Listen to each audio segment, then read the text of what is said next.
The one and only Ben got into the online game at 12 years old. Here's some rapid fire questions. What is your advice for other teenagers getting into the make money online game these days? Find your strengths, find your weaknesses, pick a skill and just go after it. Learn how to sell, learn how to market yourself and start providing the skill. It's the fastest way to not only make money, but also get better at what you actually do. What business model has made you the most money? SEO agency, but also SEO affiliate. How did you start making money online at 12 years old? That is probably the youngest I've ever heard. What I pretty much did is I was super fascinated by phones and like gadgets. Started reviewing every single gadget that I could get my hands on. And by the age of 13, 14, I was sponsored by pretty much every single carrier in Slovenia, where I'm from. So that's pretty much it. Heck yeah.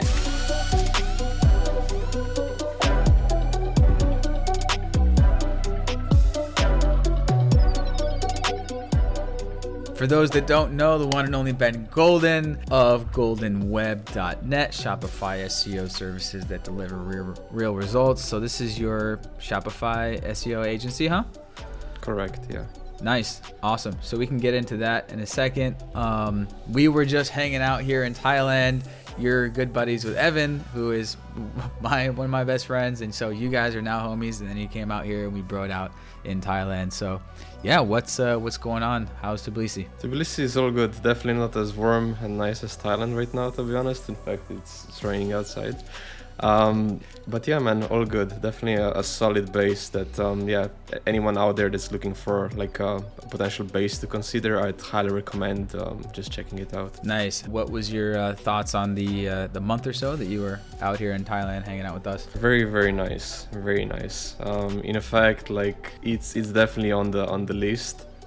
If nothing else, just to kind of escape the winter in Europe. I'm just probably gonna make it a yearly thing, come out there for 3-4 months. I mean, the quality of life for the price is just unbeatable, especially like looking at you guys and the setup that you have out there and everything like that. It's incredible. So plus it's a very good kind of balance, you know. It's easy to get kind of into work and just stay so focused on the work that you kind of forget to actually live and focus on the experiences. Let's say that Thailand makes it much easier to focus on the experience just because it has so much to offer. Yeah. Well, at least they got Wonder Fruit. Like we were talking at one, that was my first time going to any like big fucking festival type thing. Yeah. And so what was your experience with that? That was crazy. That was insane.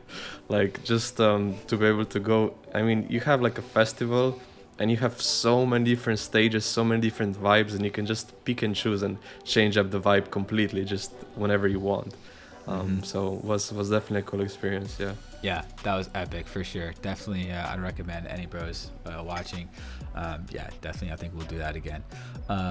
Dope. So like, you know, we hung out, and this is our kind of first time hanging out, but Evan's been telling me about you for a long time. But like, I still don't even know like your full story. And all I know is you know, that what you just said, you started at 12 and doing the YouTube thing and the tech reviews. Like, what was the next thing after that, and like when did you get into like the e-com game? Just to kind of start from the beginning, like I mentioned, started at 12 with a phone, gadget reviews, everything like that. Made about 300 videos in 2 years or so.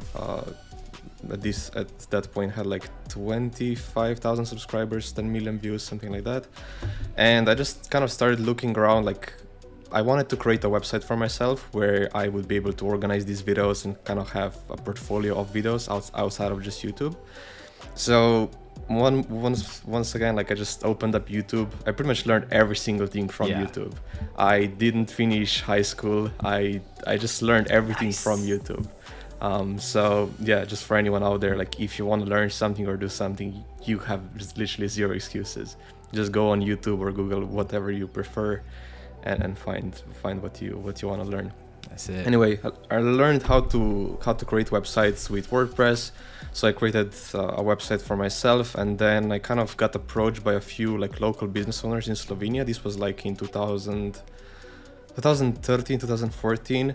And back then in Slovenia, like the local business owners didn't really have websites, or they were just very, very bad. So I started getting inquiries in just to build them a website. That started going well, and at one point we were building like 5 to 7 websites every single week. So we had a lot of clients, and I was just outsourcing all of that work. So I found contractors on Upwork. I would outsource all that work and just kind of deliver and sell. That would be kind of my role. Um, anyway, then I realized that all of these people and local business owners that were coming to me, they all thought that they wanted a website because in their mind they assumed, okay, if I have a website, I'm gonna get leads and I'm gonna have more business, right? So then they kind of realized, okay, just by having a website, that does not mean that I'll actually get the business. Traffic. Yeah. Yeah. So anyway, I got into Google Ads and I was running that for like a year or two. We were doing okay with that, but in Slovenia, like the SEO is extremely easy. Just like in any foreign market, it's very easy. And it got me thinking, like, why would I pay for traffic if I can get it for free? So I started dabbling around with SEO. I took a few courses.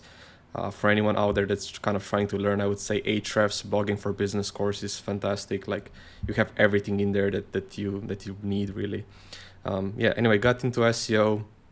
Went to Thailand the first time in 2018, I believe, to Chiang Mai SEO conference by Matt Diggity. Highly recommend that as well. Then I went into affiliate SEO first off. I still run a few like affiliate SEO projects today. Got into that and then kind of started offering SEO services to affiliates. So I would just pretty much start fixing up websites, get them more traffic with like quick wins, technical SEO quick wins mainly. But then like it got me thinking, so why am I serving affiliates if all of these affiliates are usually serving e-commerce stores? Like, they're sending the traffic to Amazon, to other e-commerce stores and so on. So then I just decided, okay, let's take kind of a level up. Let's level up and go to serve like e-commerce stores. So I repositioned the agency from affiliate SEO into e-commerce SEO. And more specifically, I kind of found my niche within Shopify. I got, still today, I get quite a lot of clients from the Shopify Partner Program, from the Shopify Partner Group as well. And this is kind of what we do today. So today we work mainly with some of the largest Shopify Plus brands and just scale those up with organic traffic. Wow. Amazing. Agency life. Nice. Are most of your clients Europe based, or is it worldwide, or? US actually. I'd say like 90% of clients are US based. The other 10% Australia, UK. Nice. Heck yeah, dude. Agency life. Nice. And so, yeah, there you go. We can talk about agency stuff for days, but let's pivot and go into the investing side. And so, what would be? So you said you're passionate about kind of the investing side. What would be your tips for someone? Let's say they're a past similar version of yourself, just starting to come up, make good money, and now looking into the investing side. What do you tell those guys? Yeah, I would say, just like I kind of mentioned in the beginning, you need to really know your strengths and weaknesses. And especially like after you spend some time in the service business, kind of providing your skill to others, you're going to be very good at what you do. And like, I know that like nowadays it's super popular everyone tells you go invest into stocks, go invest into crypto, go invest into real estate. And while that's good, like ultimately you don't have any real control over those investments, right? So you can pick what you're going to invest in, but you cannot really adjust the returns compared to investing, let's say, in an online business or potentially starting another business or something like that, or just reinvesting into your own business, which is crazy to me that more people don't do. They make a bit of money, take it out of the business and throw it into stocks or something like that. You need to be focused on returns, right? Like the higher return that you can generate on your capital, the more successful you are as an investor. And usually the highest return that you can achieve is by investing either into your own business or by investing into a business that you can improve with your skills. So that's kind of what I do with my investing as well, and it's been working out super well. Nice, awesome. Have you like purchased or delved into other online business models?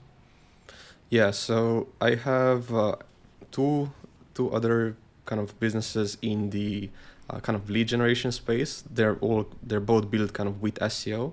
So two of those, I have two of them in kind of the affiliate marketing model, and now I just acquired a SaaS company with my business partner Mike. Um, yeah, so kind of dabbling in a few different models here. One business model that I really want to get into more, and I believe we kind of discussed this briefly at the villa at Wonderfruit actually, is kind of info products. It's a very interesting model, just because you don't have the operations and kind of the delivery of the product because it's already built, right? Yeah. Yeah. I've been thinking about that a lot. Like what's the dream business? You know, Yeah, for everyone, it's what makes the most profit with the least amount of yeah, customers or hassle. You yeah, know, what makes the yeah, most money with the least amount of like headache and hours yeah. required, you know, in short. But yeah, so yeah, info products, downloadable products, video courses. So did you guys, is that part of the one of the SaaS companies that you purchased, or are you thinking about creating just like your own, you know, info products courses for around the SEO? Yeah, it's definitely on the to-do list. Like the SaaS company is pretty much it's just a software that we sell the license to. Mm. In terms of the info products, I'm not really involved in any projects right now. Uh, I definitely have it planned. Probably something around SEO because I mean, the agency has literally every single thing in an SOP organized. So no Yeah. matter if someone comes in without any experience in SEO, they can jump in, take a month or so to learn, and they can run the agency themselves. Yep. So potentially, I'm considering just turning that into a course or a product at some point, and making it Mm-hmm. available to others. Yep. Right now though, just like super focused on the agency and kind of building up the audience across some the social networks as well. Yeah. 100%. I mean, you already have all these blog posts that I'm seeing on your on your on your website, and so yeah, that can be, you know, probably not too difficult to turn into um, yeah, uh, ebook slash video course.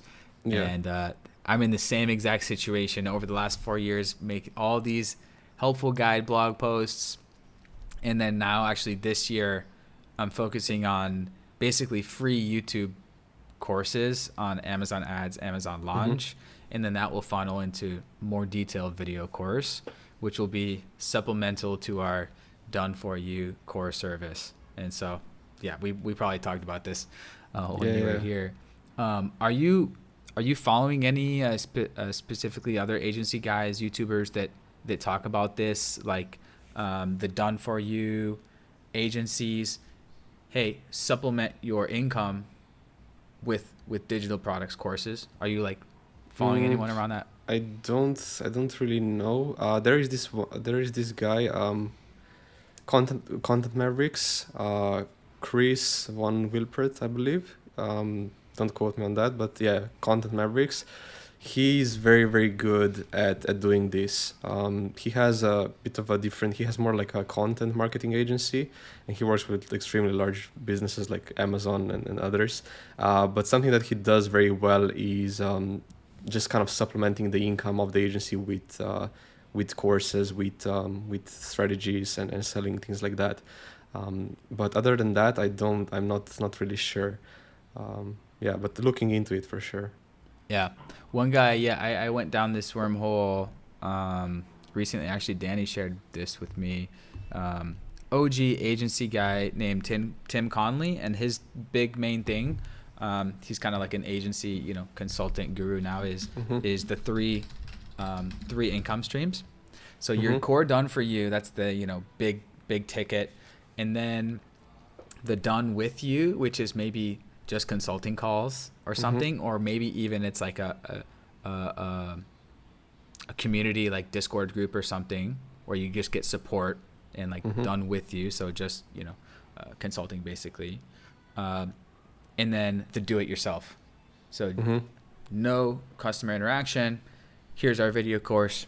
Go do it. Great. And so he's all about those three levels.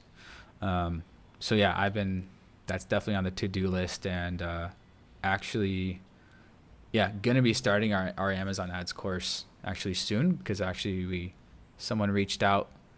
Anyway, we're gonna JV with his Amazon course about product research. We're gonna do the PPC side and kind of a nice JV. Nice agency life. Let's see, investing based story. What other things you got going on, or what other tips do you have, or things that you want to get out there, or even questions for me? Things going on. Let's kind of break it down maybe. Currently moving to Cyprus, just in the process of kind of that transition. So I was kind of thinking it's pretty difficult living Tbilisi, like not gonna lie, just because like built a pretty solid network out here, have everything out here.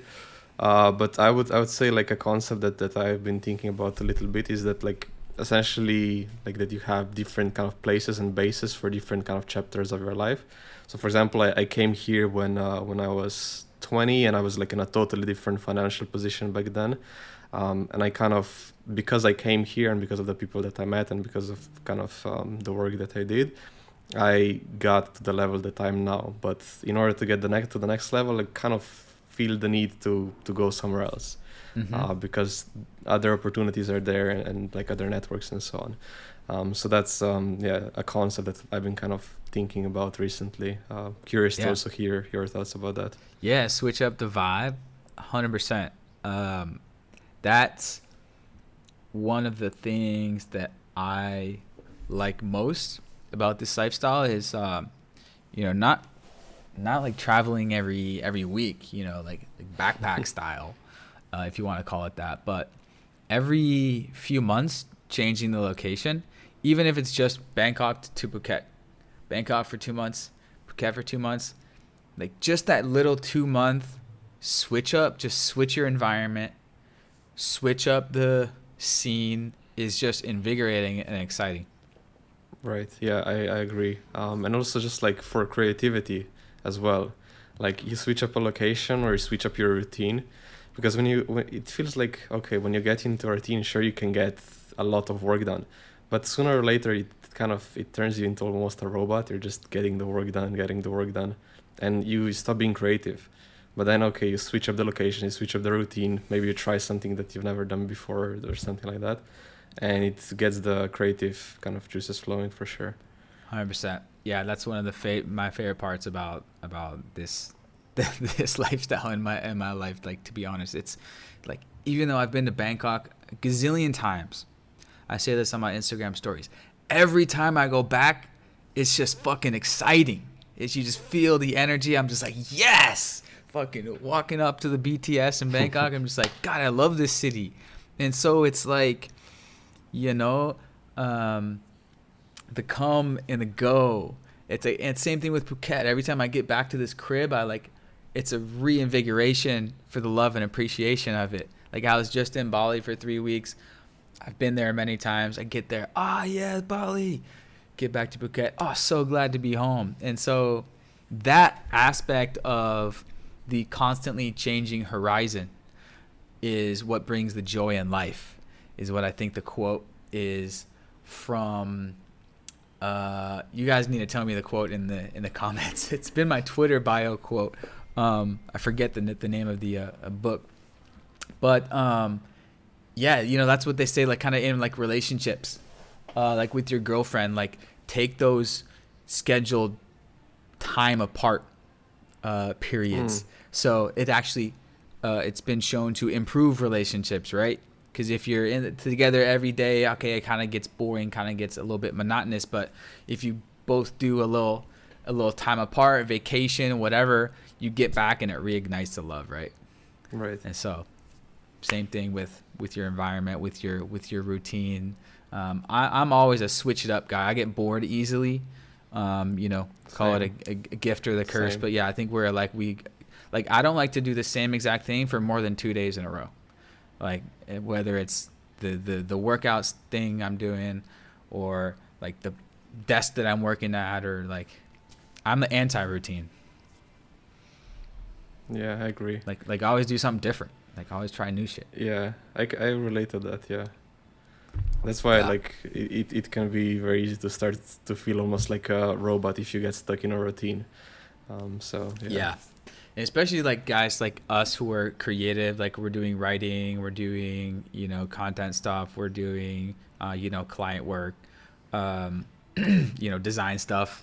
I think for our probably creative type minds, we get kind of bored when we need things to change and keep the spice coming.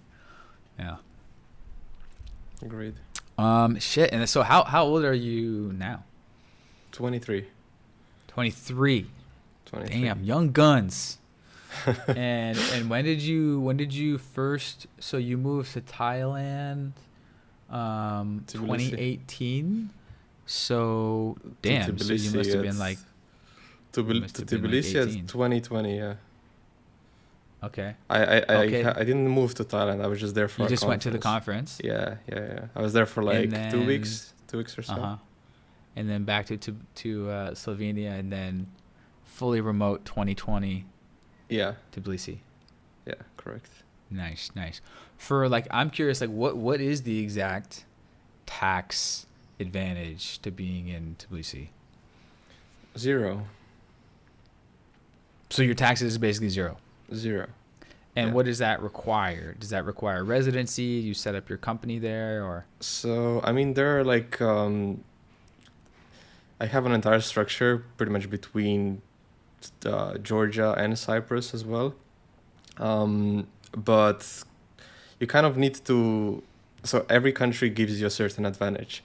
But if you combine two countries, then you can kind of pick and choose the advantages that you want, because you have companies in two different countries if you structure it properly. So Georgia has a program that's essentially just like a virtual zone. It's kind of similar to Dubai, but it only applies to web/tech companies. So it's like a free zone that is not taxed, but it's only on like web and IT. So this is kind of how we're structured, how I have everything structured over here. And this is the unique advantage compared to Slovenia, where this is non-existent and you end up paying 49% tax on everything. So, yeah. Whoa, damn. And then, so does that require you getting a residency in? Yeah. So you need to essentially, this applies like it doesn't apply to obviously US citizens just because of the different taxation. Like US citizens, like you guys are taxed everywhere. Yeah, we get right? taxed no matter where we are. Yeah. If like you have a European passport or like any other kind of passport, don't quote me on this, but for European passports at least, it's based on where you spend 6 months. So there are also like other exemptions. So for example, Cyprus has 90 days. So I don't know, as long as you're in Cyprus for 90 days, you get taxed there, which is also 0. If you're 6 months in Georgia, you get taxed in Georgia, which is also 0. So like there are loopholes that you can kind of take advantage of, and it starts to make a lot of sense when you get to when you start making some solid money. Yeah, exactly. And then Because what's pretty the much deal with doubling your Cyprus? income, right? I know what it is. I know what the country is, but why Cyprus? So I have quite a solid network out there, and like there are just a lot of opportunities for me where I'm currently at. It's a very interesting company. It's a very interesting country because it's kind of like, I don't know. It feels like you're in some tropical paradise, but it's still Europe. So you get all of the advantages. It kind of feels like it's an offshore paradise. That's kind of the vibe that I get there. Yeah, so super high quality of life, not incredibly expensive, and a lot of advantages. And I mean, super nice weather year round, which is also a big advantage. Nice. Heck yeah, dude. Yeah, I was just living I see in you Turkey. So you switched to Bing, using it because of AI? Dude, they got me. So I was like watching the Bing, Chat GPT, merger Yeah. video, and then I click to use it, and it goes, get access by switching your default search to Bing. But I'm not mad about it. I'm not mad No? about it. I don't even have access to the chat thing yet. No? Aspect of it yet. But it's a nice switch up from Google, and it's good and fine and same. Not only switching up the routine, also the browsers. Yeah, man. I never thought it switched to Bing, but yeah, it's interesting times, It's man, gonna, with this. yeah. Google is up to something. They're gonna come out with Yeah. something, just as good or better, probably real soon. And yeah, like, are you a fan of Notion by chance? I was just using the Notion AI. I just got an email about it, that they released it. It's funny talking about AI. I just literally watched your video with Evan and Bam on like that clip on AI on your channel. It's interesting, man. Like especially with like Microsoft right now, they're essentially like integrating like AI into all of their apps. So obviously, Microsoft Teams, Skype, Bing, all of these, Yeah. to just answer the questions and so on. And they're gonna be like, if you think about it, all of these other apps, Skype, Microsoft Teams, and so on that people use, Outlook, will kind of become traffic drivers to specific websites, because like at the moment AI is still kind of pulling the info and sending traffic to like other websites where it actually gets the data from. So it's very interesting how this evolves, and it's gonna impact like so many industries. So yeah, definitely looking Yeah. into that more and more. Yeah, it's crazy. Yeah, I'm a big fan of Skype. I use it all the time. Do you use Skype by chance? Yeah, I use it. Yeah, and so the chatbot's gonna be right up in there, but like what I was mind blown away, just playing with Notion AI yesterday, is it's just connected to ChatGPT's API, and Google Docs is probably right behind making something crazy. But let's say you just paste in a big just clump of text. You can just highlight it and say, format this into a nice blog post with H1, H2, H3 headers, bullet points, and number lists. It will just take a chunk of text and go, format the whole thing for you. Yeah. And I didn't even know that was possible. And then I actually tried it in ChatGPT. ChatGPT can also do it. I didn't know if ChatGPT could do formatting and stuff like that, headers and like stuff and all that. But like, that's for blog writers like us. Wow, that little just like copy and pasting and like organizing, spacing takes so much fucking time. Yeah. Boom, done. Especially for like, we just kind of implemented, not for actual writing just yet, but for just research, because like we're pushing out anywhere between, I don't know, 600, 700,000 words every single month for our clients. And obviously it takes a lot of time to research all these topics. So what we did is we essentially came up with a process. Instead of the writer having to research the topic and put together an outline, we essentially have ChatGPT do it.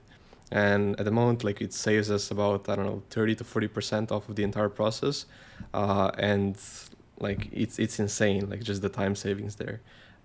Yeah. So a ton of potential. Yeah. It's I'm just telling all my VA assistants about ChatGPT, and it's fun to see every day their minds blown. They're like, what? Like, what? Yeah. They're like, wow. I'm like, yeah, guys. So like, especially, my blog writer, Angelica assistant, I'm like, yeah, you know how I told you about proper spacing and H1 headers, and yeah, I just forget. You can just tell ChatGPT to do that for you. She's like, whoa. And so, yeah, lots of minds are being blown, and then, extrapolating into the future is just a matter of your imagination at that point, where we're headed. For sure. It's like, it's coming to Siri, it's coming to desktop. Eventually, it will be able to, click around and Siri will be able to do anything on your Mac, like open these 3 browsers and then compose an email to Ben and tell him, hey, are we still on for 5 minutes? And then also set a reminder here, and then also, take Ben's response and send it to my VA. Like, we're going to have virtual just assistants just in the cloud all around us. They can do anything digital. It's, yeah. And especially like it's kind of funny because like I think we all kind of assume that like AI is going to go after the kind of low end jobs first, so like repetitive, I don't know, cashiers and these type of jobs, but it's going after the top, like the coders, programmers, the creative stuff. It's literally the exact opposite of what we kind of assumed, or at least what I assumed was gonna happen. Yeah, it's like, yeah, I'm seeing it now as my assistant's assistant. Like, they're just gonna be able to do. They're gonna be fine, but in terms of the cashiers, well, we've all seen McDonald's and every fast food and automatic checkout and vending machines for the past 5-10 years. So their days are are waning as well. And then the next wave is the Tesla bots. When those things come in 5-10 years, it's like my maid might be fired. Like, imagine you have that's coming. Like, in the next 5-10 years, we're gonna have robots walking around, and they have Tesla AI, Chat GPT, or whatever it is built in. I can say, yo, Ben's coming over for a podcast. Can you set up the podcast setup? It'll go find all my cameras, set them up, get the pillows nice. Imagine that, bro. It's crazy. That's coming, man. It's coming. Wow. I mean, the pace of acceleration these days. It's kind of scary, to be honest, man. It's kind of scary, like what it can lead to as well. I was watching this video by Alex Ramosi. I think he uploaded it like 2 months ago, just on AI. Man, like, it's gonna do everything, like, because it learns by itself, right? You don't need to input the data for it to learn. It learns by itself. So yeah, it's gonna be wild. Yeah, and you hear Elon Musk talking about, like, just 2 days ago at the investor day, he's like, yeah, could be a point where there's more Tesla bots than humans on Earth, and then fuck, I don't even know what an economy means at that point. Like, just chill. Like, you don't even have to work. I guess. And so that's I don't really understand is like how are we gonna make money? Like, what will we do? Like, at one point, if they're doing everything. Yeah, like, that's what is there left? I think is what he's saying. It's like, at that point, that's why when he talks about, like, maybe some sort of universal income or some sort of thing will need to change, because it's like, when you don't need to work, everything is most automated. I think people will just focus on still the things that the robots can't do. So just like the human interaction stuff, stand-up comedy, sports, spirituality, relationships, health, fitness. And so I've always thought about this future society where AI and robots are taking care of everything. Most people don't need to work. At least we don't have to have work as the priority number one for our day, 5 days a week, because that's like the standard in the whole world, right?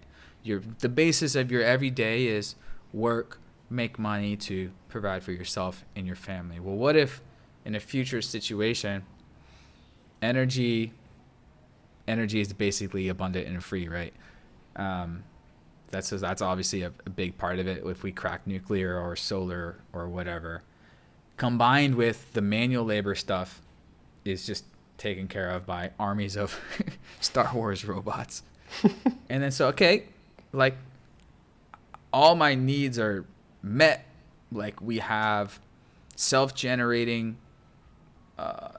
fleets of robots that can build a house and build a huge luxury mansion anywhere for anyone for basically free, because the cost of energy is basically free, and then they're mining and making bricks out of water or like some basically free thing. Right. And so everyone can have their own house, needs electricity, heating, cooling, everything's kind of done. And then so what would we do if we don't have to work? And this is a question that, you know, entrepreneurs and successful folks have to ask ourselves at some point in our life. You know, the kind of midlife crisis is, well, I'm successful. It's like, so what do I do with my time? And it's like, well, what did we do when we were kids? What did we do? We play with our friends, and we play games, and we play sports. And that's the basis of our day, and we learn. But the learning and the stuff is kind of connected as you need to learn to work. But like, what if it's a future society where our everyday is just, everyone's just retired? What do retired people do? Same as kids. So what do retired people do? They pick up a hobby. They bounce around from hobby to hobby. They do art. They hang out with their grandkids. They travel the world. And then so, you know, everyone, let's say in that society, everyone can retire at 25 or 30. You just got to do your grunt work of society and you can just retire early. Let's say that at the very earliest. And then what does retirement mean? I talk about that all the time, and because Tim Ferriss talks about it, and mini retirements, and what's the real meaning of it. And really what it means is just being able to do what you want to do if you didn't have to work every day. Right. So, you know, maybe at the very least these AI and robots will allow us to, I mean, it already is, because really what is automation doing? It's saving work hours. We have to work less hours. So what do we do when we're not working? You know, every day, what are we doing when we're not working? You know, that's a question we ask ourselves every day. So what do we do? Fitness, work on our bodies, relationships, travel, do fun stuff. Is get out, socialize. So, it's makes us question work, you know, question our whole life. Yeah. It's like how far is it? Like how long before it happens? This type of things. Yeah. It's an interesting conversation for sure. Yeah, it's just pretty much just a matter of time how fast things are going. Have you ever followed like Ray Kurzweil and his like 2045 singularity predictions? I heard about it the first time literally an hour ago when I was watching your video with Evan on AI. My video with who? With Evan. Oh, Evan. Yeah. Oh, Evan and okay, you had nice. that. You had that. Yeah. Okay. Yeah. I mentioned it. I love talking about it because I've been following that for 10 years. Like when I first started getting into YouTube, that was one of the things I stumbled upon. Like the dude that invented text to speech, he invented like he's basically one of the inventors of computers, basically.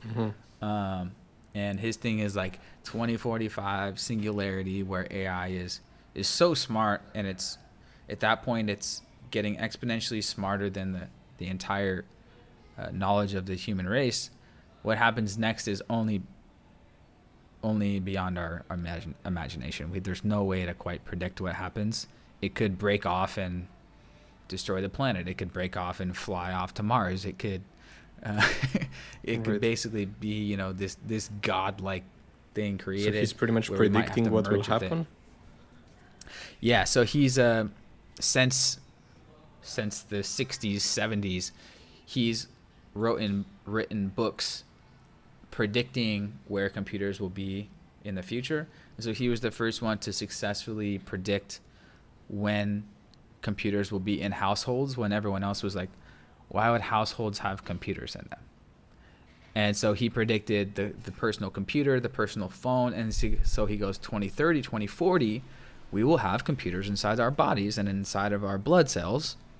inside of our cells, and we will be able to reverse engineer cells that do anything, any processes inside the body that we program them to do, such as, killing any disease, killing any cancer. It'll be completely programmed, because DNA is just a program, and we're already crazy advanced with that right now. But he says technology does not move linear. It moves exponentially. And so our brains work on a linear, because in nature there's no real thing as exponential, but our brains work on linear thinking. But if you just pencil out the rate at which computing power and the size of microchips, we will have, basically we'll be doing that's basically nanotechnology, which is a big category of the exponential technology world. Right. And we already basically our strongest computers now are on the nanometer level, like I think we're down to like 6 nanometer transistors or something like that. It's getting to the point where we're going to be able to on the cellular level have basically a machine / organic computing cells that'll be able to reverse aging. And so one of his big controversial things, he's like, yeah, we could be able to extend lifespan indefinitely. Then he's like, and then another controversial thing is like, well, maybe we'll figure out how to merge our consciousness / brains with a computer, just like a matrix, and back up our memories and consciousness. And then that's where it starts getting scary. And then it starts getting into Matrix. Really sci-fi. But this part about exponential versus linear, it's so true, because I don't know, just comparing how we learn, comparing how humans learn and how computers learn, right? I don't know, we can do, to do a thing 10,000 times, like the 10,000 hours rule. We need to sleep, we need to eat, we need to relax. We cannot work 24/7. A computer can work 24/7. So the amount of time it needs to go through this, plus it notes down every single mistake. It does not repeat mistakes. It makes a mistake once, learns from it.